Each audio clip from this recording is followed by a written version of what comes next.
Mr. President, Mr. Speaker, members of the 104th Congress, my fellow Americans.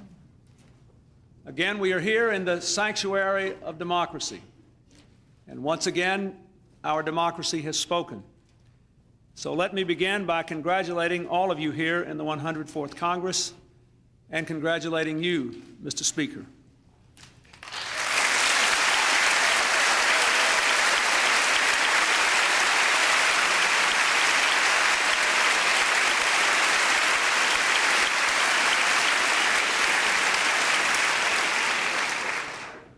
If we agree on nothing else tonight, we must agree that the American people certainly voted for change in 1992 and in 1994.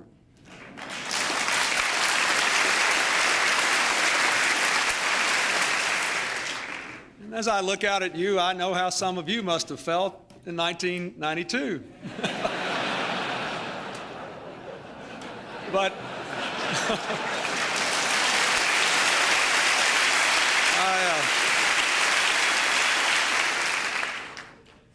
I must say that in both years we didn't hear America singing. We heard America shouting. And now all of us, Republicans and Democrats alike, must say, we hear you. We will work together to earn the jobs you have given us.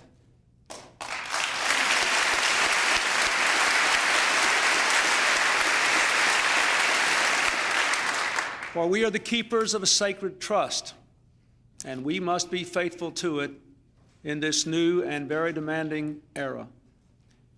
Over 200 years ago, our founders changed the entire course of human history by joining together to create a new country based on a single, powerful idea.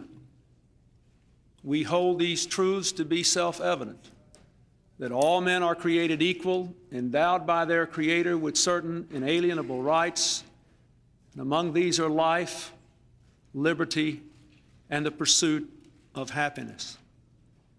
It has fallen to every generation since then to preserve that idea, the American idea, and to deepen and expand its meaning in new and different times.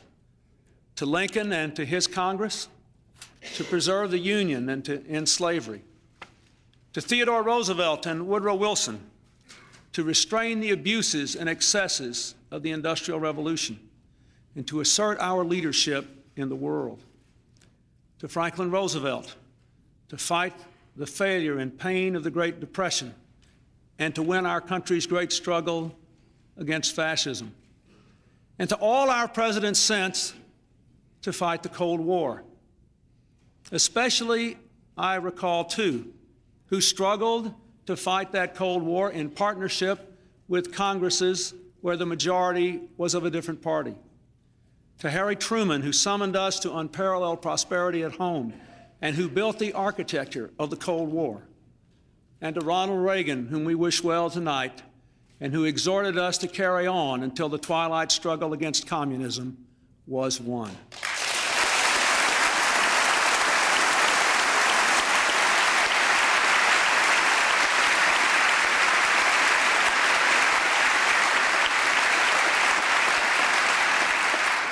In another time of change and challenge, I had the honor to be the first president to be elected in the post-Cold War era, an era marked by the global economy, the information revolution, unparalleled change and opportunity, and insecurity for the American people.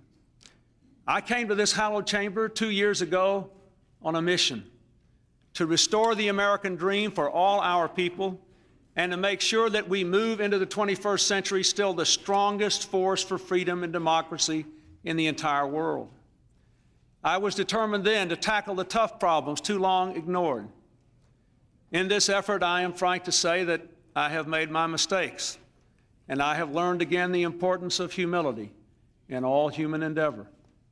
But I am also proud to say tonight that our country is stronger than it was 2 years ago.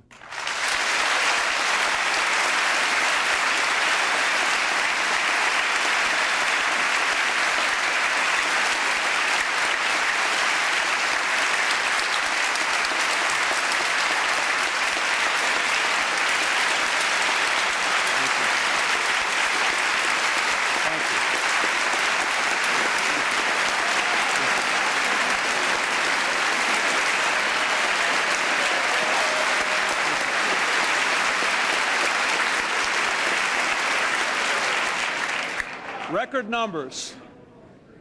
numbers of Americans are succeeding in the new global economy. We are at peace, and we are a force for peace and freedom throughout the world. We have almost 6 million new jobs since I became president, and we have the lowest combined rate of unemployment and inflation in 25 years.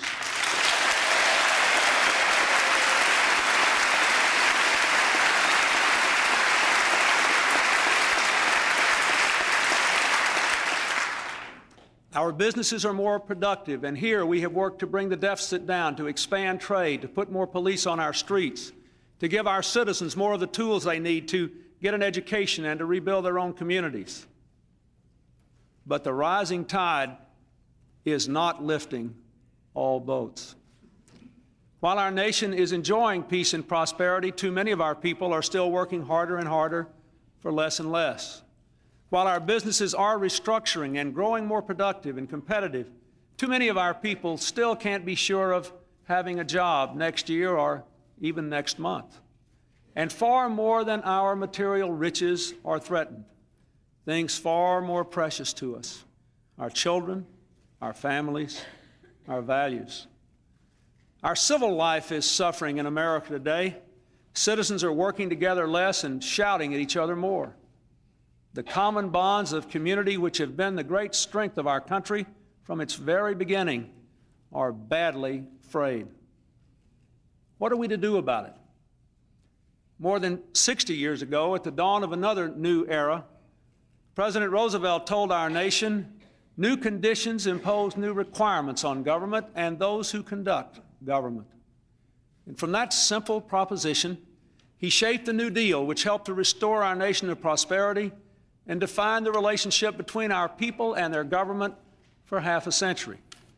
That approach worked in its time, but we today, we face a very different time and very different conditions. We are moving from an industrial age built on gears and sweat to an information age demanding skills and learning and flexibility. Our government, once a champion of national purpose, is now seen by many as simply a captive of narrow interest, putting more burdens on our citizens rather than equipping them to get ahead. The values that used to hold us all together seem to be coming apart. So tonight, we must forge a new social compact to meet the challenges of this time. As we enter a new era, we need a new set of understandings, not just with government, but even more important, with one another as Americans. That's what I want to talk with you about tonight. I call it the New Covenant, but it's grounded in a very, very old idea that all Americans have not just a right, but a solemn responsibility to rise as far as their God-given talents and determination can take them, and to give something back to their communities and their country in return. Opportunity and responsibility, they go hand in hand. We can't have one without the other, and our national community can't hold together without both.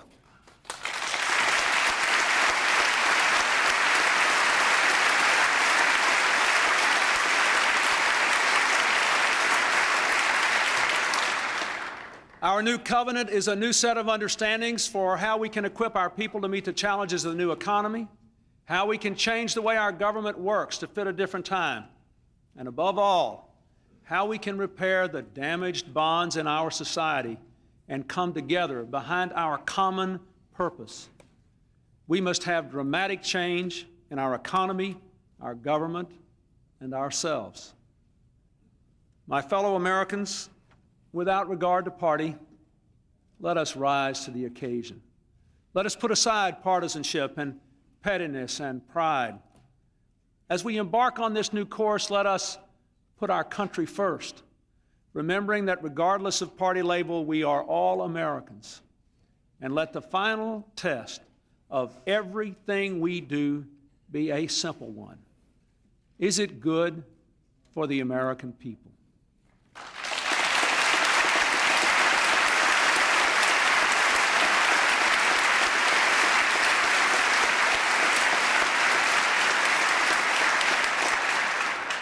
Let me begin by saying that we cannot ask Americans to be better citizens if we are not better servants. You made a good start by passing that law, which applies to Congress, all the laws you put on the private sector. And I was proud to sign it yesterday.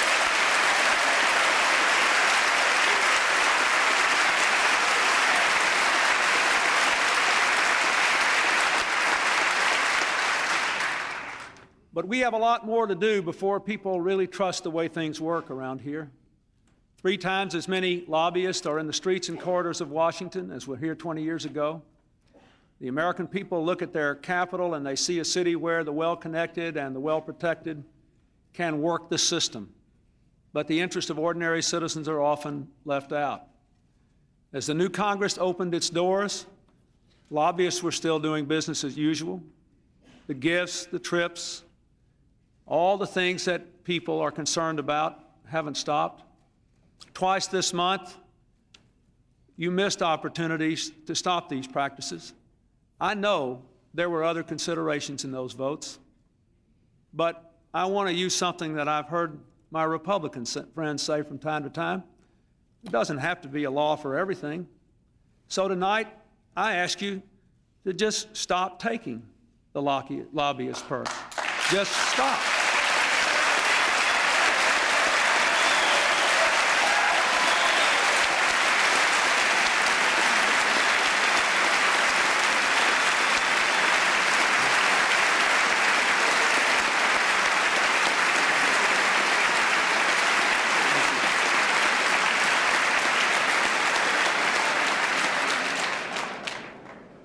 We don't have to wait for our legislation to pass to send a strong signal to the American people that things are really changing.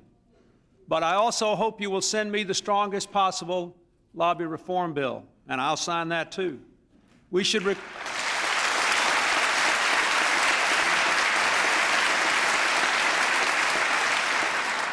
require lobbyists to tell the people for whom they work, what they're spending, what they want. We should also curb the role of big money in elections by capping the cost of campaigns and limiting the influence of PACs.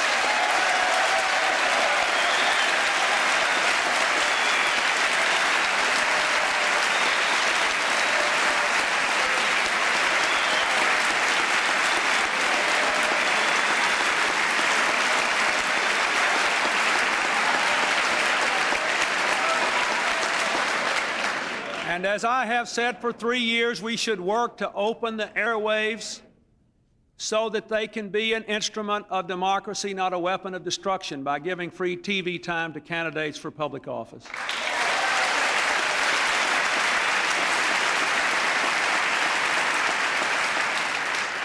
When the last Congress killed political reform last year, it was reported in the press that the lobbyists actually stood in the halls of this sacred building and cheered. This year, let's give the folks at home something to cheer about.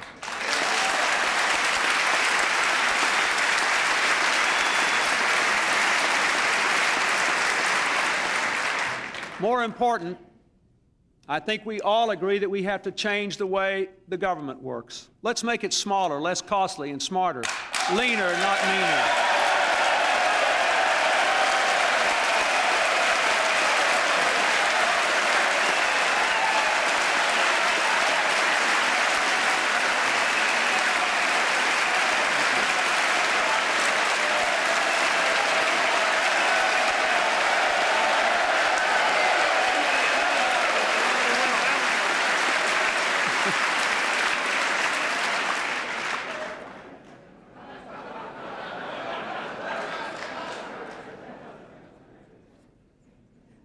Just told the Speaker the equal time doctrine's alive and well.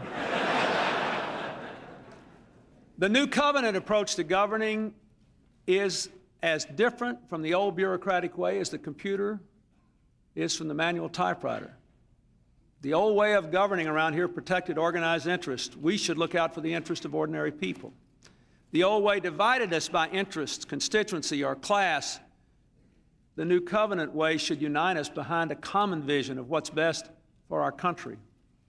The old way dispensed services through large, top-down, inflexible bureaucracies. The new covenant way should shift these resources and decision-making from bureaucrats to citizens, injecting choice and competition and individual responsibility into national policy.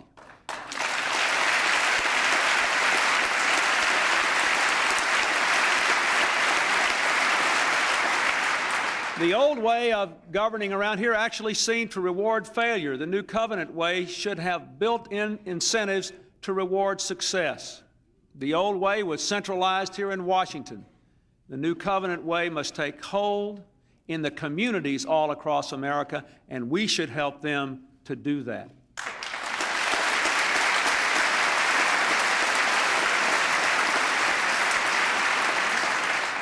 Our job here is to expand opportunity, not bureaucracy, to empower people to make the most of their own lives, and to enhance our security here at home and abroad. We must not ask government to do what we should do for ourselves. We should rely on government as a partner to help us to do more for ourselves and for each other.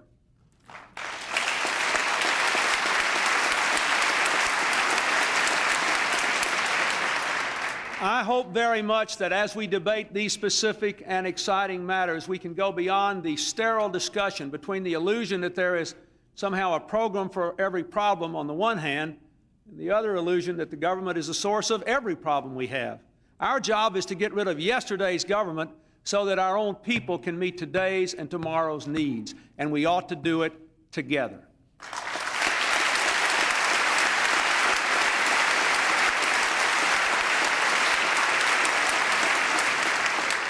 You know, for years before I became president, I heard others say they would cut government and how bad it was, but not much what happened. We actually did it. We cut over $250 billion in spending, more than 300 domestic programs, more than 100,000 positions from the federal bureaucracy in the last 2 years alone. Based on decisions already made, we will have cut a total of more than 250,000 positions from the federal government, making it the smallest it has been since John Kennedy was president by the time I come here again next year.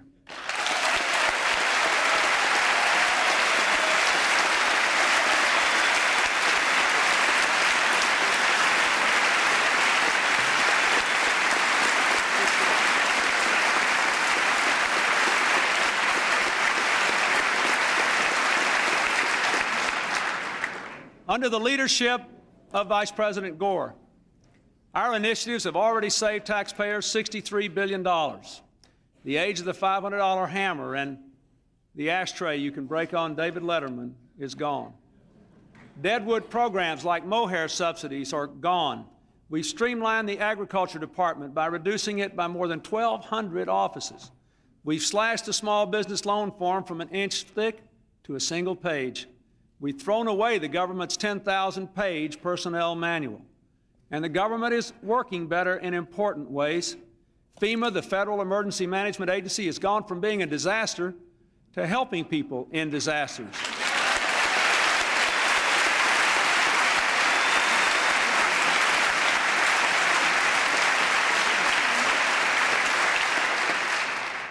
You can ask the farmers in the Middle West who fought the flood there, or the people in California who dealt with floods and earthquakes and fires, and they'll tell you that. Government workers working hand in hand with private business rebuilt Southern California's fractured freeways in record time and under budget. And because the federal government moved fast, all but one of the 5,600 schools damaged in the earthquake are back in business. Now, there are a lot of other things that I could talk about. I want to just mention one because it'll be discussed here in the next few weeks.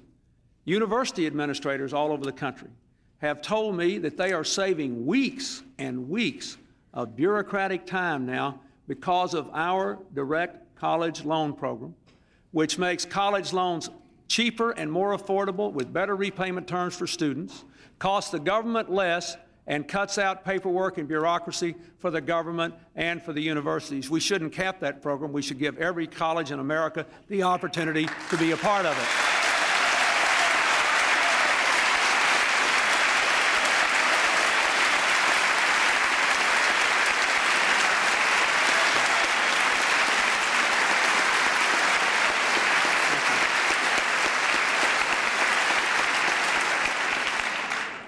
Previous government programs gathered dust. The Reinventing Government report is getting results. And we're not through. There's going to be a second round of Reinventing Government. We propose to cut $130 billion in spending by shrinking departments, extending our freeze on domestic spending, cutting 60 public housing programs down to 3, getting rid of over 100 programs we do not need, like the Interstate Commerce Commission and the Helium Reserve Program.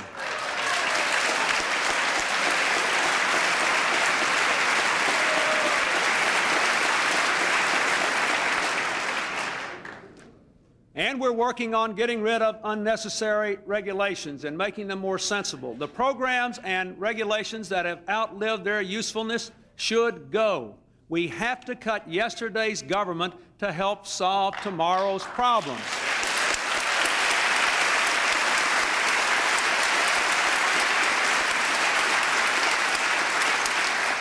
And we need to get government closer to the people it's meant to serve. We need to help move programs down to the point where states and communities and private citizens in the private sector can do a better job. If they can do it, we ought to let them do it. We should get out of the way and let them do what they can do better.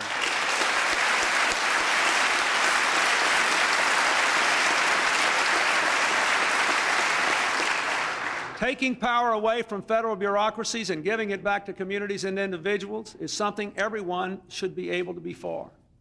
It's time for Congress to stop passing on to the states the cost of decisions we make here in Washington.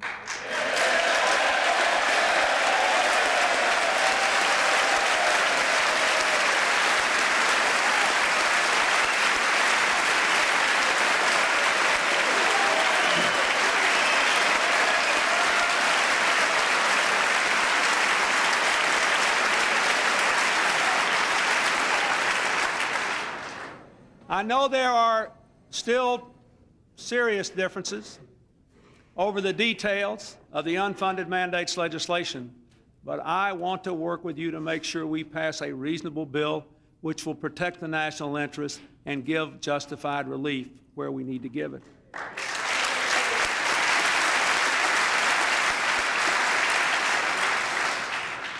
For years, Congress concealed in the budget scores of pet spending projects. Last year was no difference. There was $1 million to study stress in plants and $12 million for a tick removal program that didn't work.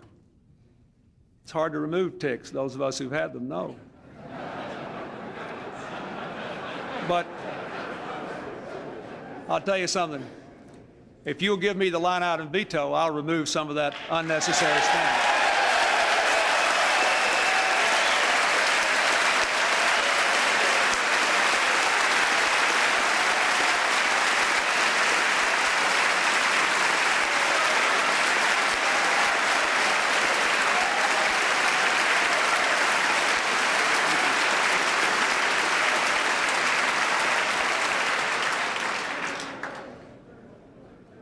But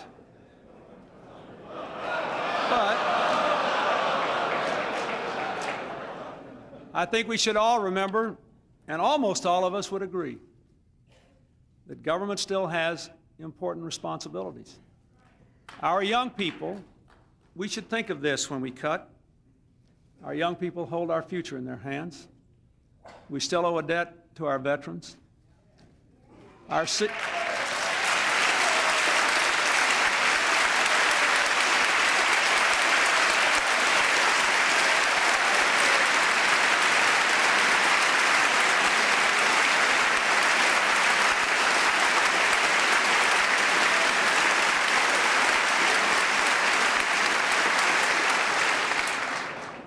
And our senior citizens have made us what we are. Now, my budget cuts a lot, but it protects education, veterans, Social Security, and Medicare, and I hope you will do the same thing. You should, and I hope you will.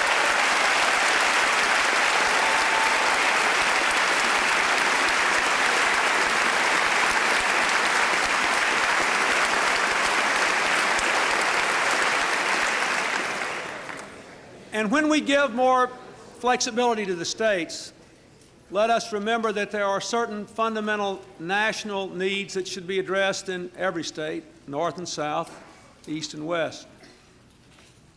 Immunization against childhood disease.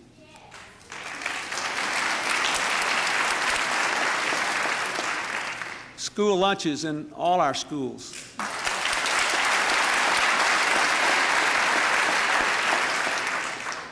Head Start, medical care and nutrition for pregnant women and infants.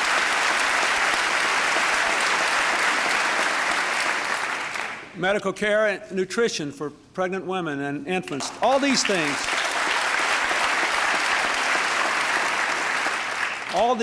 are in the national interest. I applaud your desire to get rid of costly and unnecessary regulations. But when we deregulate, let's remember what national action in the national interest has given us. Safer food for our families, safer toys for our children, safer nursing homes for our parents, safer cars and highways, and safer workplaces, cleaner air and cleaner water. Do we need common sense and fairness in our regulations? You bet we do. But we can have common sense and still provide for safe drinking water.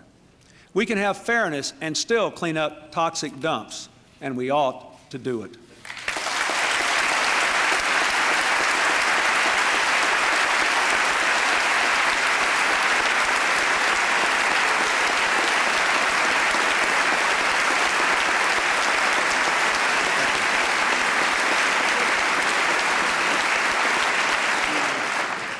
Should we cut the deficit more? Well, of course we should. Of course we should.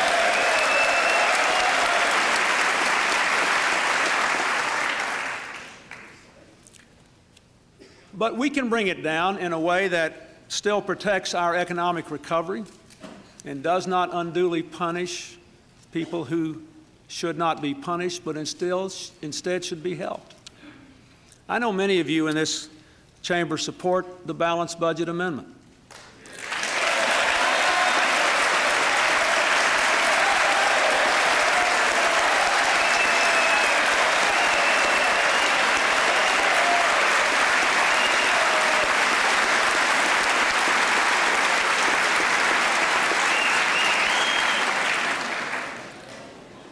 I certainly want to balance the budget. Our administration has done more to bring the budget down and to save money than any in a very, very long time.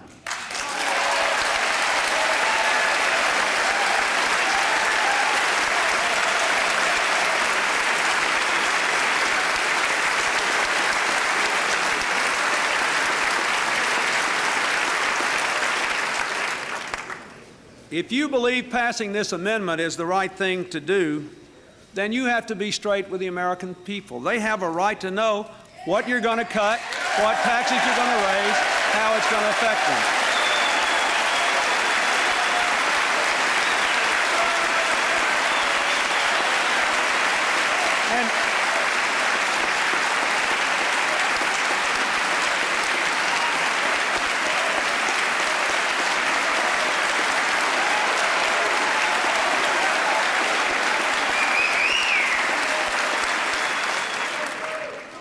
We should be doing things in the open around here. For example, everybody ought to know if this proposal is going to endanger Social Security.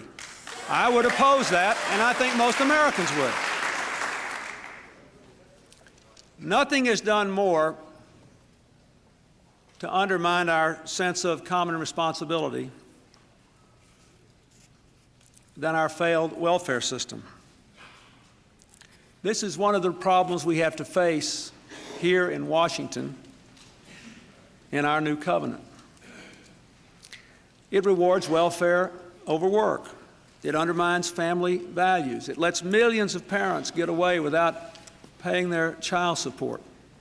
It keeps a minority, but a significant minority, of the people on welfare trapped on it for a very long time. I've worked on this problem for a long time, nearly 15 years now.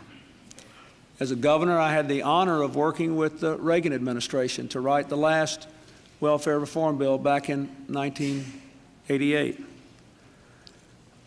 In the last 2 years, we've made a good start at continuing the work of welfare reform. Our administration gave 24 states the right to slash through federal rules and regulations to reform their own welfare systems and to try to promote work and responsibility over welfare and dependency. Last year, I introduced the most sweeping welfare reform plan ever presented by an administration. We have to make welfare what it was meant to be, a second chance, not a way of life.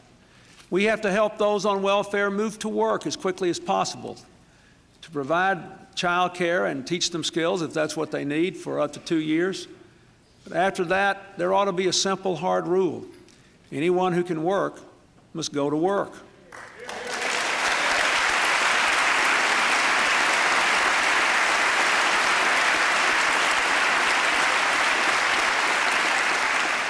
If a parent isn't paying child support, they should be forced to pay.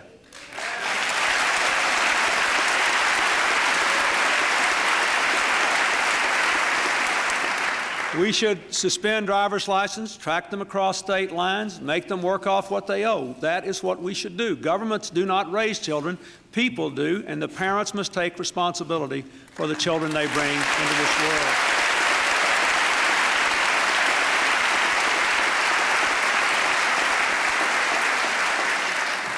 I want to work with you, with all of you, to pass welfare reform. But our goal must be to liberate people and lift them up from dependence to independence, from welfare to work, from mere childbearing to responsible parenting. Our goal should not be to punish them because they happen to be poor.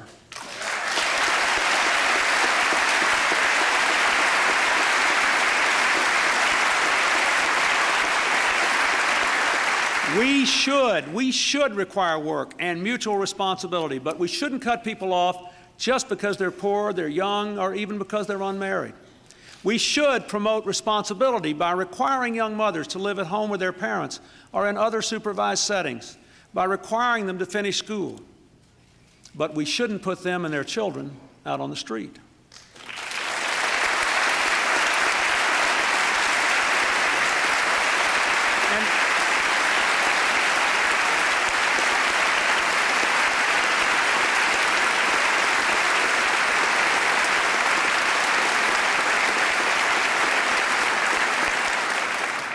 I know all the arguments pro and con, and I have read and thought about this for a long time. I still don't think we can, in good conscience, punish poor children for the mistakes of their parents.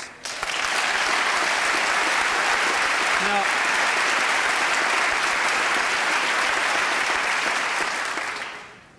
my fellow Americans, every single survey shows that all the American people care about this, without regard to party or race or region.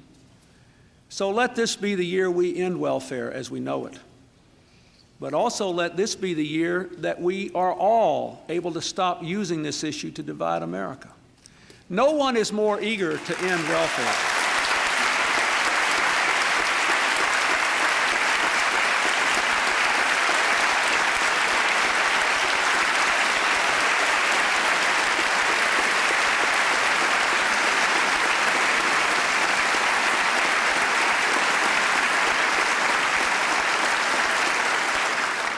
I may be the only president who's actually had the opportunity to sit in the welfare office, who's actually spent hours and hours talking to people on welfare.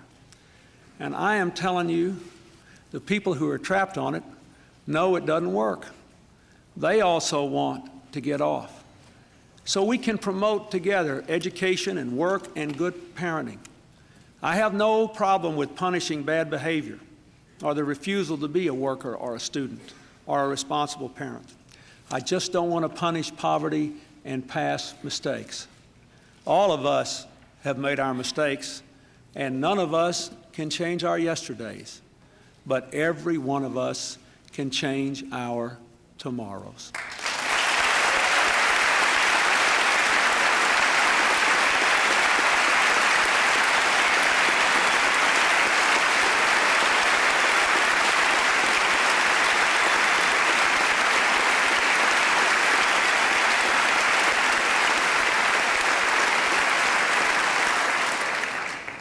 And America's best example of that may be Lynn Woolsey, who worked her way off welfare to become a congresswoman from the state of California.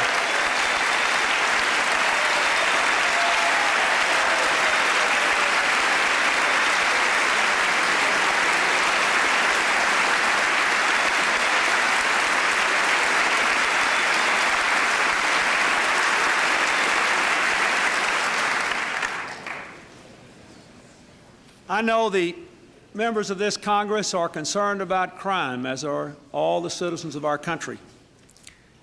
But I remind you that last year we passed a very tough crime bill. Longer sentences, 3 strikes and you're out, almost 60 new capital punishment offenses, more prisons, more prevention, 100,000 more police. And we paid for it all by reducing the size of the federal bureaucracy and giving the money back to local communities to lower the crime rate. There may be other things we can do to be tougher on crime, to be smarter with crime, to help to lower that rate first. Well, if there are, let's talk about them and let's do them.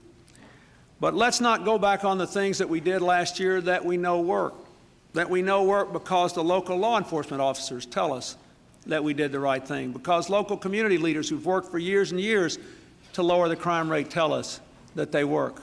Let's look at the experience of our cities and our rural areas where the crime rate has gone down and ask the people who did it how they did it. And if what we did last year supports the decline in the crime rate, and I am convinced that it does, let us not go back on it. Let's stick with it, implement it. We've got 4 more hard years of work to do that.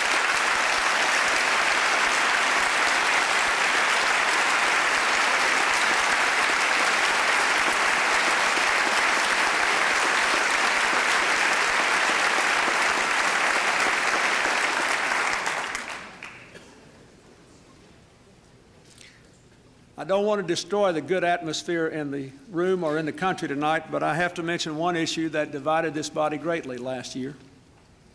The last Congress also passed the Brady bill, and in the crime bill, the ban on 19 assault weapons.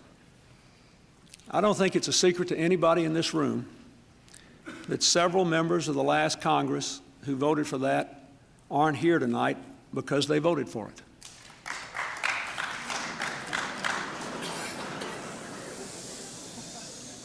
And I know, therefore, that some of you who are here because they voted for it are under enormous pressure to repeal it. I just have to tell you how I feel about it. The members of Congress who voted for that bill and I would never do anything to infringe on the right to keep and bear arms, to hunt, and to engage in other appropriate sporting activities. I've done it since I was a boy, and I'm going to keep right on doing it until I can't do it anymore. But a lot of people laid down their seats in Congress so that police officers and kids wouldn't have to lay down their lives under a hail of assault weapon attack, and I will not let that be repealed. I will not let it be repealed.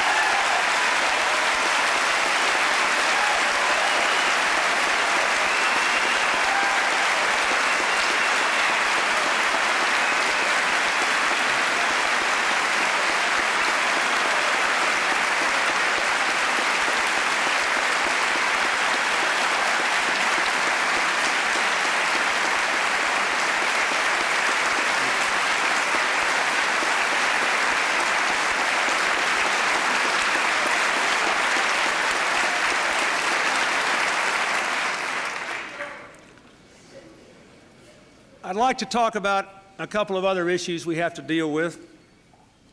I want us to cut more spending, but I hope we won't cut government programs that help to prepare us for the new economy, promote responsibility, and are organized from the grassroots up, not by federal bureaucracies. The very best example of this is the National Service Corps, AmeriCorps.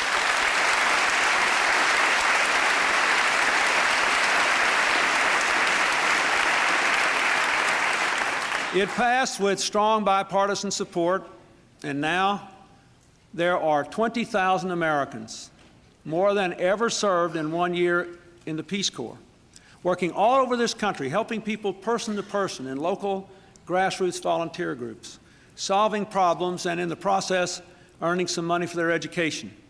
This is citizenship at its best. It's good for the AmeriCorps members, but it's good for the rest of us too. It's the essence of the new covenant, and we shouldn't stop it.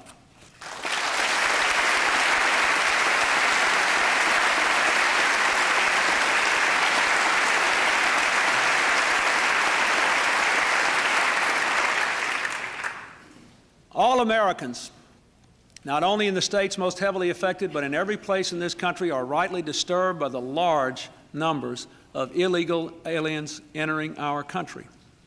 The jobs they hold might otherwise be held by citizens or legal immigrants.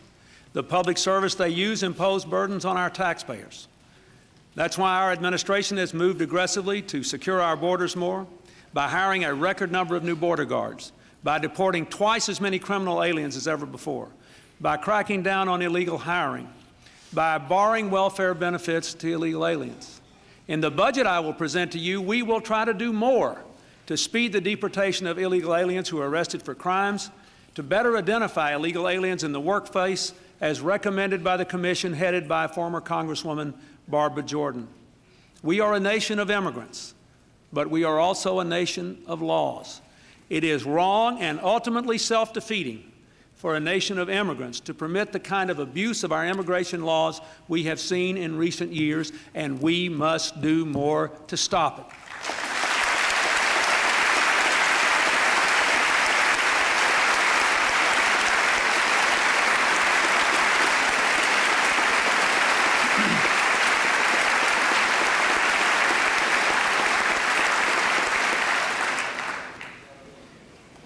The most important job of our government in this new era is to empower the American people to succeed in the global economy.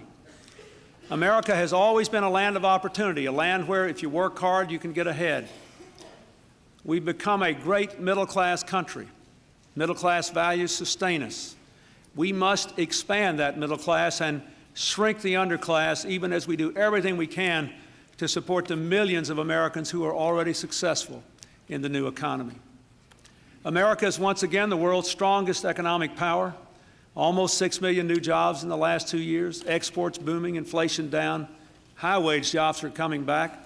A record number of American entrepreneurs are living the American dream. If we want it to stay that way, those who work and lift our nation must have more of its benefits.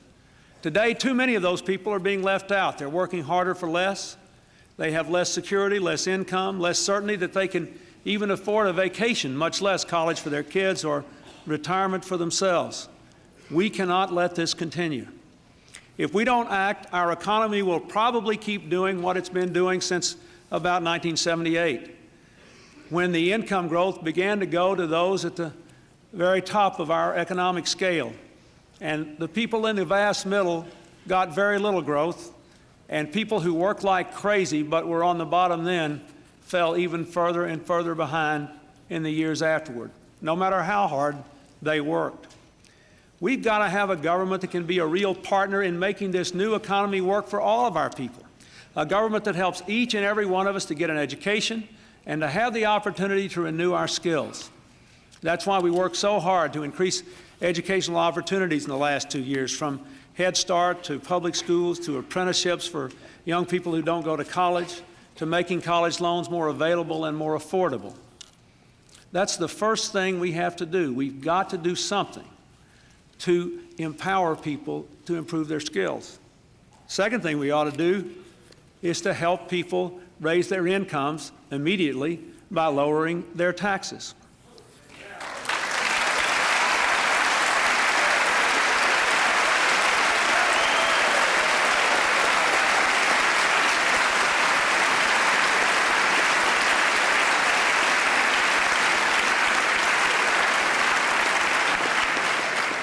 We took the first step in 1993 with a working family tax cut for 15 million families with incomes under $27,000, a tax cut that this year will average about $1,000 a family. And we also gave tax reductions to most small and new businesses. Before we could do more than that, we first had to bring down the deficit we inherited, and we had to get economic growth up. Now we've done both, and now we can cut taxes in a more comprehensive way. But tax cuts should reinforce and promote our first obligation to empower our citizens through education and training to make the most of their own lives. The spotlight should shine on those who make the right choices for themselves, their families, and their communities. I have proposed the Middle Class Bill of Rights, which should properly be called the Bill of Rights and Responsibilities, because its provisions only benefit those who are working to educate and raise their children and to educate themselves. It will therefore give needed tax relief and raise incomes in both the short run and the long run in a way that benefits all of us. There are 4 provisions. First, a tax deduction for all education and training after high school.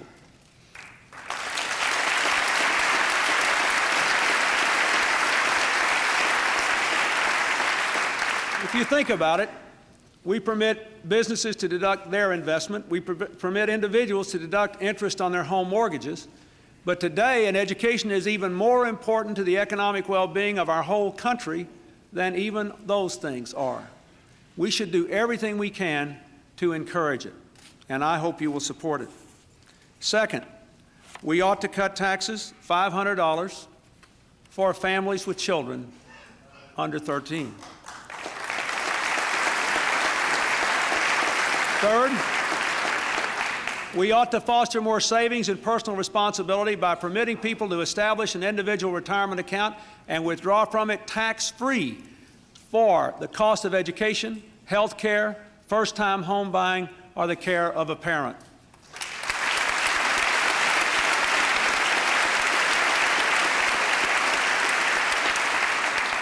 And fourth, we should pass a GI Bill for America's workers.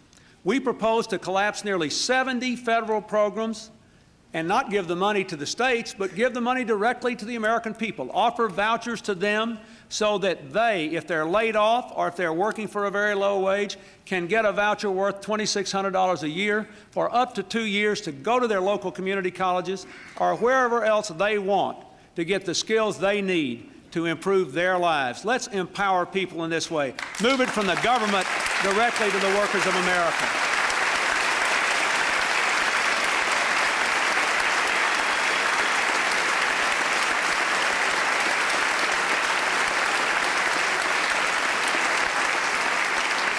Now,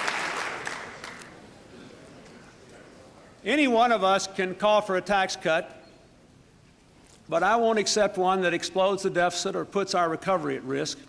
We ought to pay for our tax cuts fully and honestly.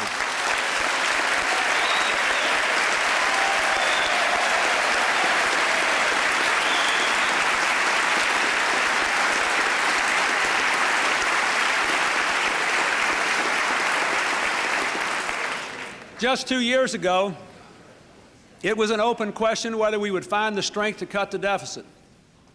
Thanks to the courage of the people who were here then, many of whom didn't return, we did cut the deficit. We began to do what others said would not be done.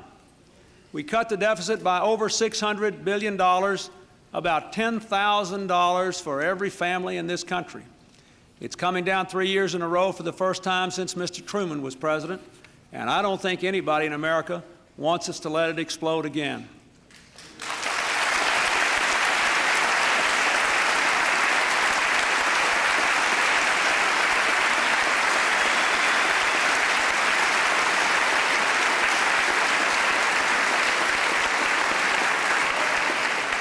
In the budget I will send you, the Middle Class Bill of Rights is fully paid for by budget cuts in bureaucracy, cuts in programs, cuts in special interest subsidies. And the spending cuts will more than double the tax cuts. My budget pays for the Middle Class Bill of Rights without any cuts in Medicare, and I will oppose any attempts to pay for tax cuts with Medicare cuts. That's not the right thing to do.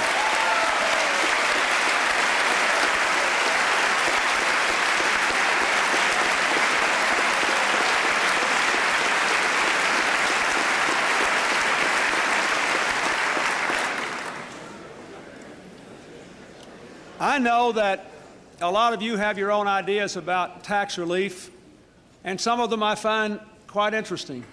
I really want to work with all of you.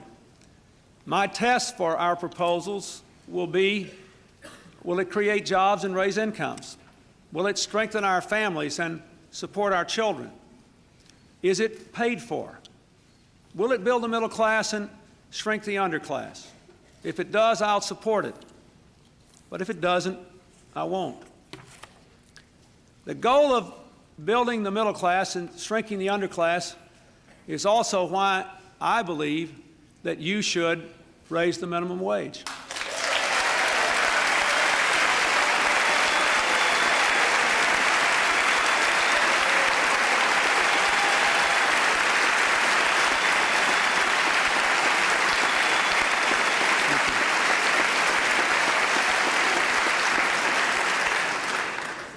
It rewards work. 2.5 million Americans, 2.5 million Americans, often women with children, are working out there today for $4.25 an hour. In terms of real buying power, by next year, that minimum wage will be at a 40-year low. That's not my idea of how the new economy ought to work. Now, I've studied the arguments and the evidence for and against a minimum wage increase. I believe the weight of the evidence is that a modest increase does not cost jobs and may even lure people back into the job market. But the most important thing is you can't make a living on $4.25 an hour.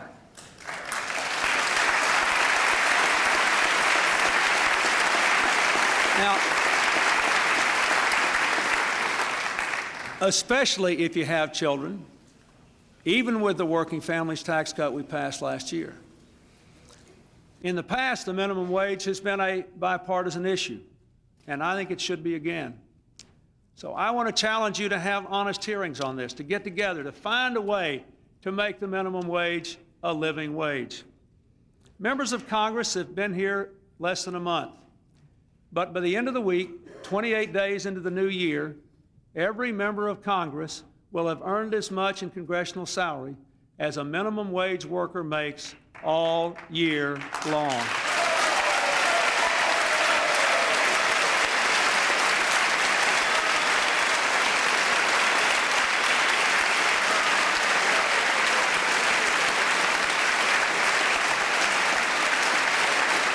Now, everybody else here, including the President, has something else that too many Americans do without, and that's health care. Now, last year we almost came to blows over health care, but we didn't do anything. And the cold hard fact is that since last year, since I was here, another 1.1 million Americans in working families have lost their health care. And the cold hard fact is that many millions more, most of them farmers and small business people and self-employed people, have seen their premiums skyrocket, their co-pays and deductibles go up. There's a whole bunch of people in this country that in the statistics have health insurance, but really what they've got is a piece of paper that says they won't lose their home if they get sick.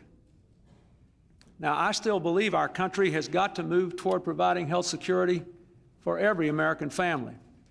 But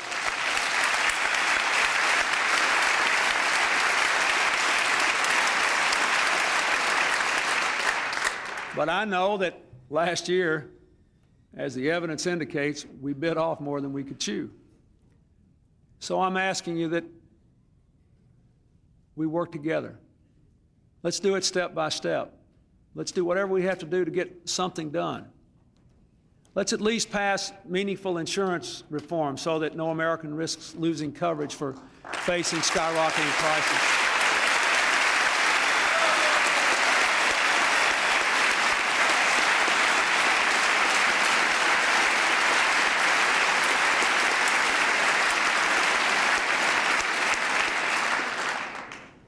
But nobody loses their coverage because they face high prices or unavailable insurance when they change jobs or lose a job or a family member gets sick. I want to work together with all of you who have an interest in this, with the Democrats who worked on it last time, with the Republican leaders like Senator Dole, who has a long-time commitment to health care reform and made some constructive proposals in this area last year. We ought to make sure that self-employed people and small businesses can buy insurance at more affordable rates through voluntary purchasing pools. We ought to help families provide long-term care for a sick parent or a disabled child. We can work to help workers who lose their jobs at least keep their health insurance coverage for a year while they look for work. And we can find a way, it may take some time, but we can find a way to make sure that our children have health care. You know,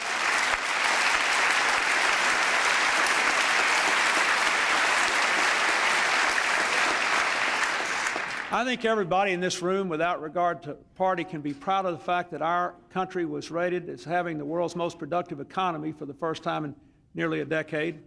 But we can't be proud of the fact that we're the only wealthy country in the world that has a smaller percentage of the workforce and their children with health insurance today than we did 10 years ago, the last time we were the most productive economy in the world. So let's work together on this. It is too important for politics as usual.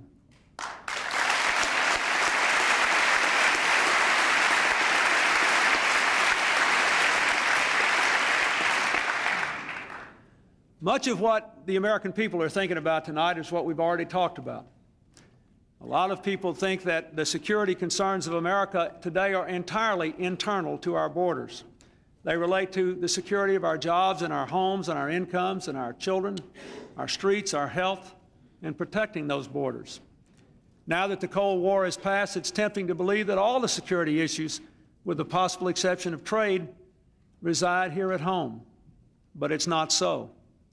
Our security still depends upon our continued world leadership for peace and freedom and democracy. We still can't be strong at home unless we're strong abroad. The financial crisis in Mexico is a case in point.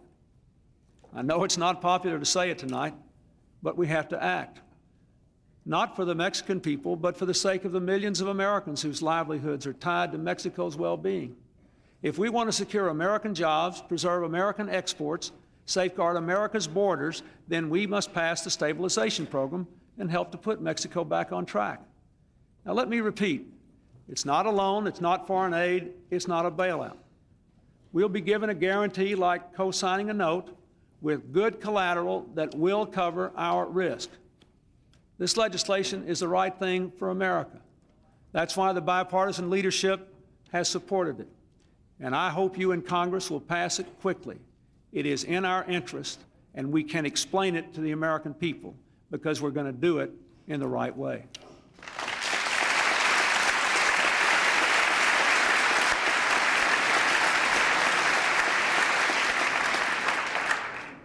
You know, tonight, this is the first State of the Union address ever delivered since the beginning of the Cold War when not a single Russian missile is pointed at the children of America.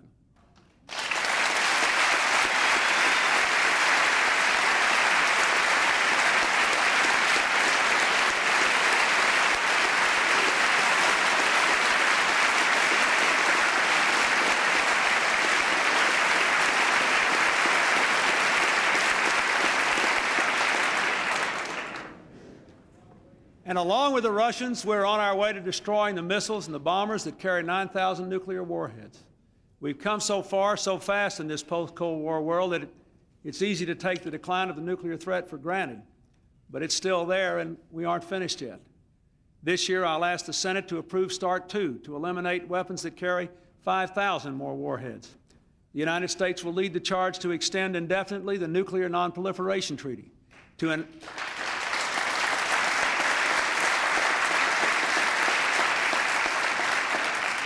enact a comprehensive nuclear test ban.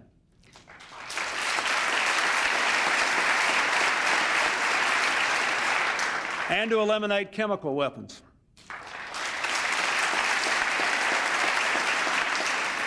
To stop and roll back North Korea's potentially deadly nuclear program, we'll continue to implement the agreement we have reached with that nation. It's smart, it's tough, it's a deal based on continuing inspection with safeguards for our allies and ourselves.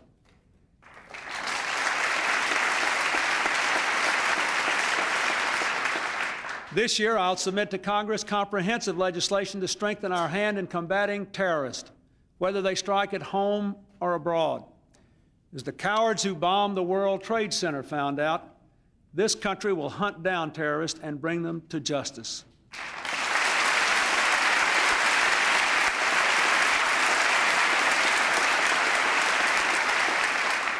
Just this week, another horrendous terrorist act in Israel killed 19 and injured scores more. On behalf of the American people and all of you, I send our deepest sympathy to the families of the victims. I know that in the face of such evil, it is hard for the people in the Middle East to go forward. But the terrorists represent the past, not the future. We must and we will pursue a comprehensive peace between Israel and all her neighbors in the Middle East.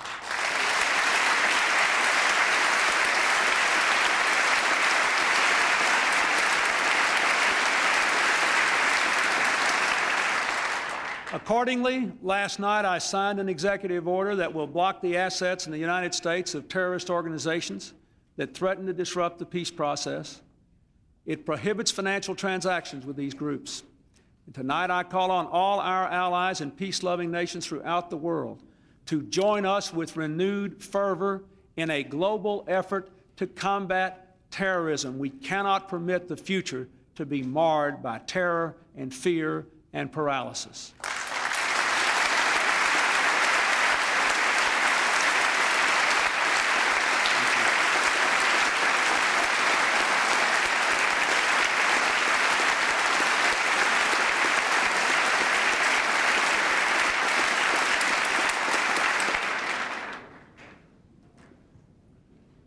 From the day I took the oath of office, I pledged that our nation would maintain the best equipped, best trained, and best prepared military on earth.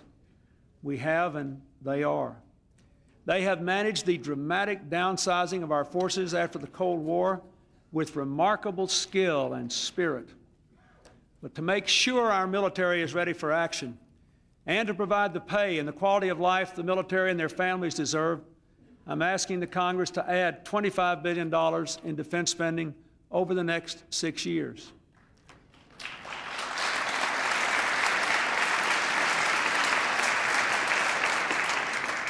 I have visited many bases at home and around the world since I became president.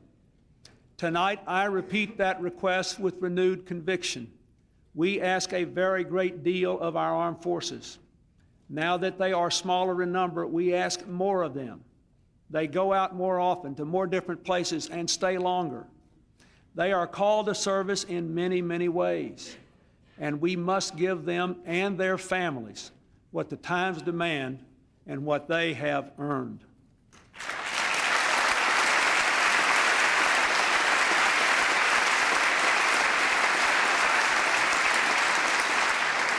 Just think about what our troops have done in the last year, showing America at its best, helping to save hundreds of thousands of people in Rwanda, moving with lightning speed to head off another threat to Kuwait, giving freedom and democracy back to the people of Haiti.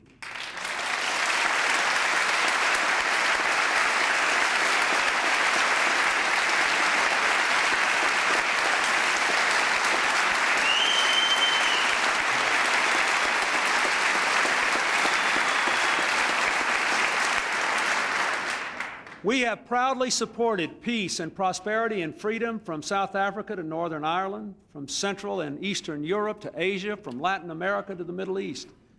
All these endeavors are good in those places, but they make our future more confident and more secure.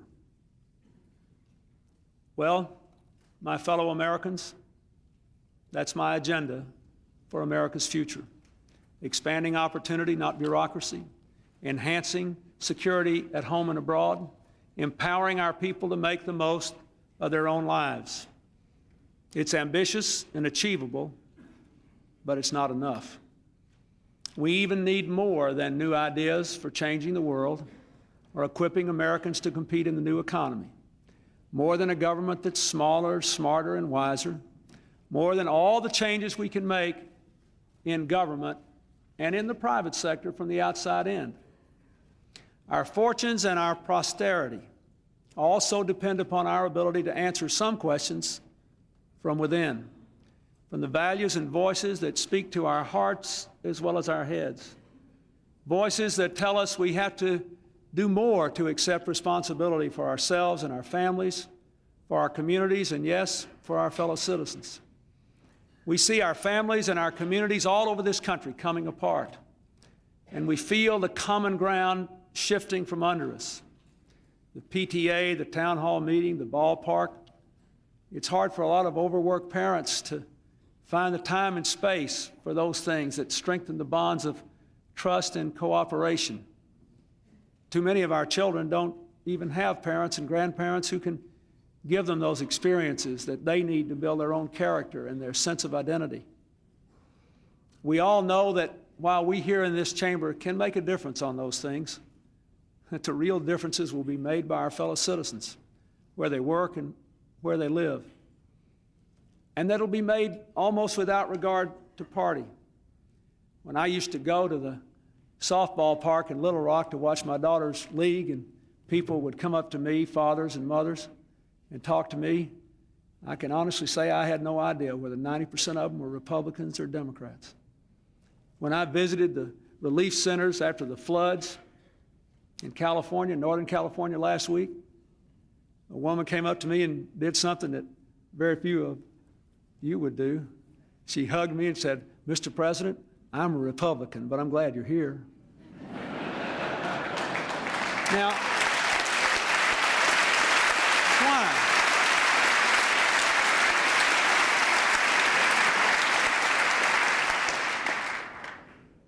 We can't wait for disasters to act the way we used to act every day.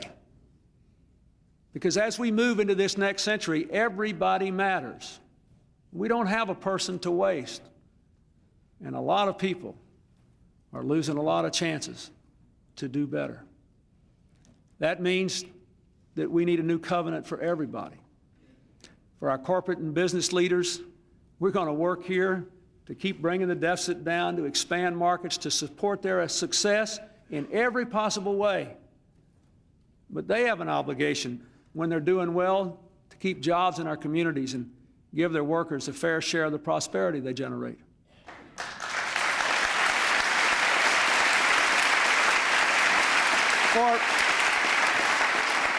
For people in the entertainment industry in this country, we applaud your creativity and your worldwide success, and we support your freedom of expression. But you do have a responsibility to assess the impact of your work and to understand the damage that comes from the incessant, repetitive, mindless violence and irresponsible conduct that permeates our media all the time.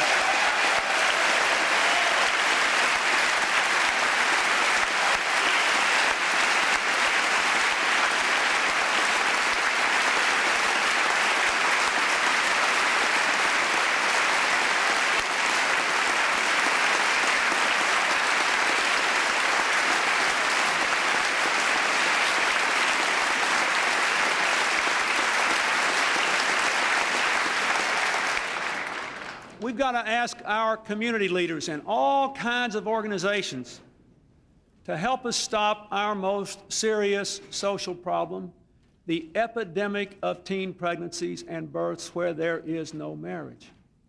I have sent to Congress a plan to target schools all over this country with anti-pregnancy programs that work. But government can only do so much. Tonight, I call on parents and leaders all across this country to join together in a national campaign against teen pregnancy to make a difference. We can do this, and we must.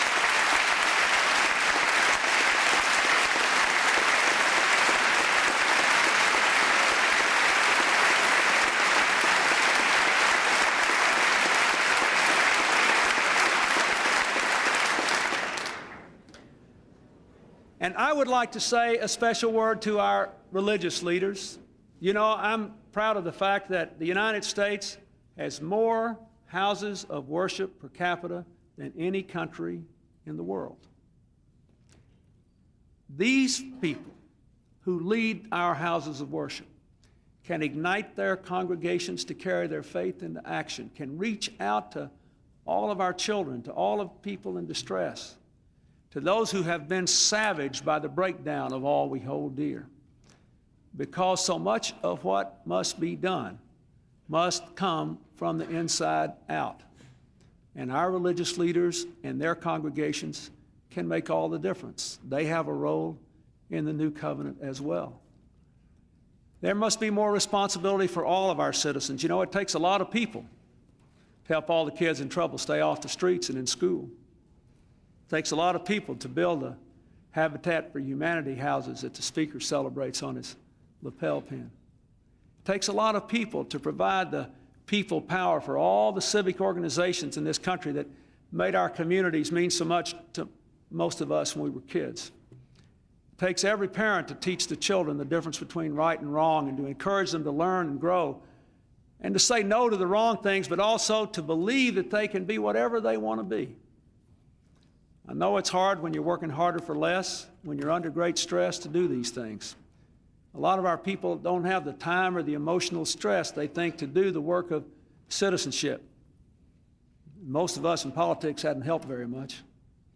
For years, we've mostly treated citizens like they were consumers or spectators, sort of political couch potatoes who were supposed to watch the TV ads, either promise them something for nothing or play on their fears and frustrations.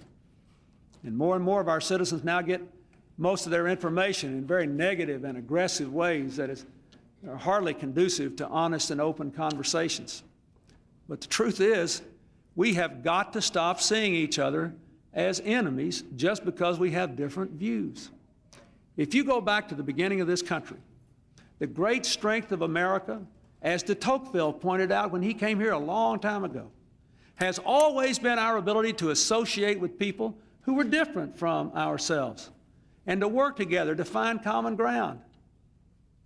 And in this day, everybody has a responsibility to do more of that. We simply cannot wait for a tornado, a fire, or a flood to behave like Americans ought to behave in dealing with one another.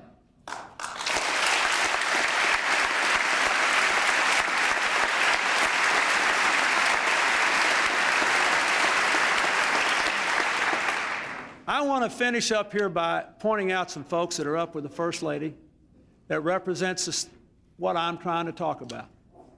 Citizens. I have no idea what their party affiliation is or who they voted for in the last election, but they represent what we ought to be doing. Cindy Perry teaches second graders to read in AmeriCorps in rural Kentucky. She gains when she gives. She's a mother of 4. She says that her service inspired her to get her high school equivalency last year. She was married when she was a teenager. Stand up, Cindy.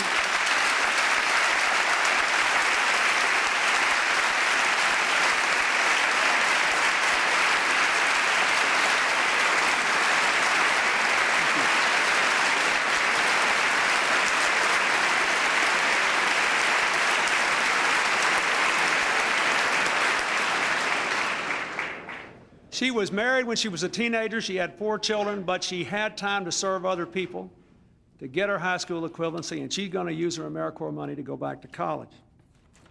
Chief Stephen Bishop is the police chief of Kansas City.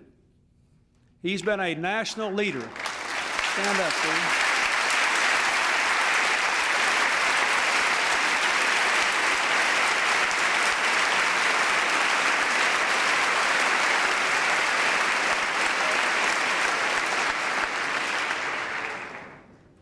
He's been a national leader in using more police and community policing, and he's worked with AmeriCorps to do it.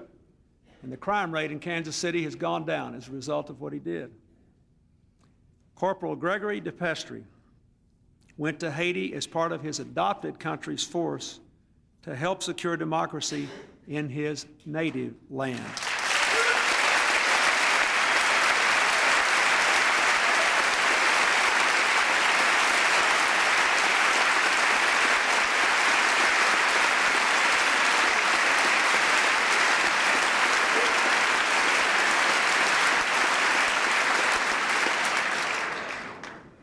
I might add, we must be the only country in the world that could have gone to Haiti and taken Haitian Americans there who could speak the language and talk to the people. And he was one of them, and we're proud of him.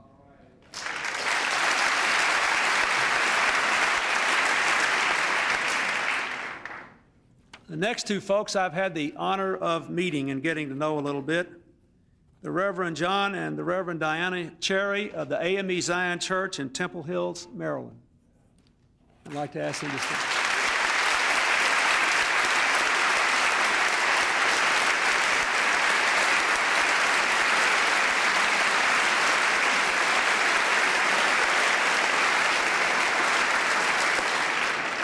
I want to tell you about them. In the early 80s, they left government service and formed a church in a small living room in a small house in the early 80s. Today, that church has 17,000 members. It is one of the 3 or 4 biggest churches in the entire United States. It grows by 200 a month. They do it together. And the special focus of their ministry is keeping families together. They are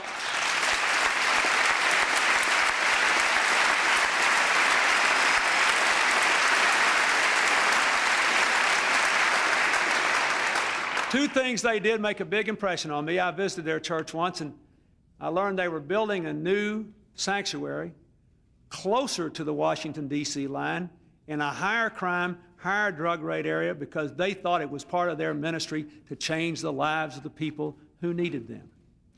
And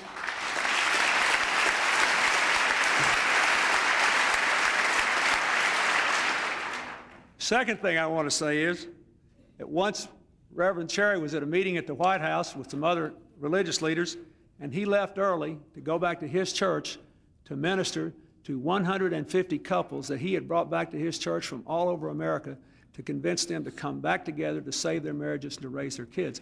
This is the kind of work that citizens are doing in America. We need more of it, and it ought to be lifted up and supported.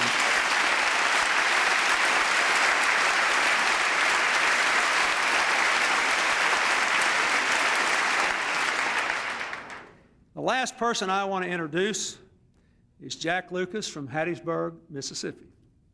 Jack, would you stand up?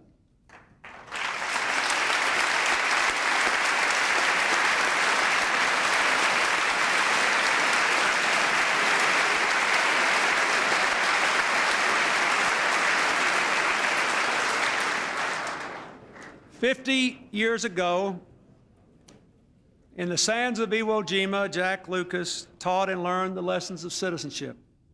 On February the 20th, 1945, he and 3 of his buddies encountered the enemy and 2 grenades at their feet. Jack Lucas threw himself on both of them. In that moment, he saved the lives of his companions, and miraculously, in the next instant, a medic saved his life. He gained a foothold for freedom, and at the age of 17, just a year older than his grandson, who's up there with him today, and his son, who is a West Point graduate and a veteran, at 17, Jack Lucas became the youngest Marine in history and the youngest soldier in this century to win the Congressional Medal of Honor.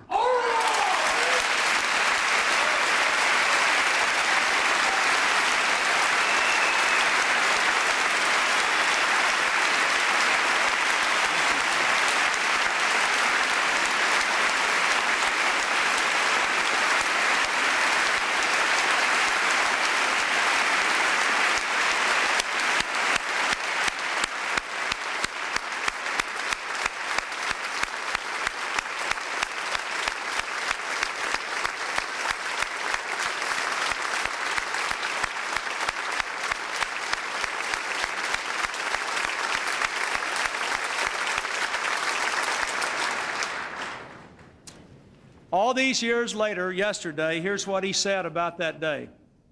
Didn't matter where you were from or who you relied on one another. You did it for your country. We all gain when we give, and we reap what we sow.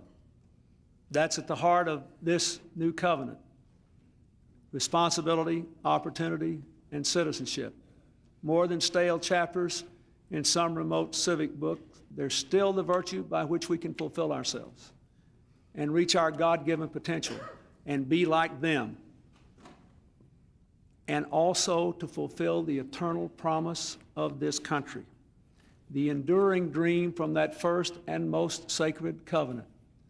I believe every person in this country still believes that we are created equal and given by our Creator the right to life, liberty, and the pursuit of happiness. This is a very, very great country, and our best days are still to come. Thank you, and God bless you all.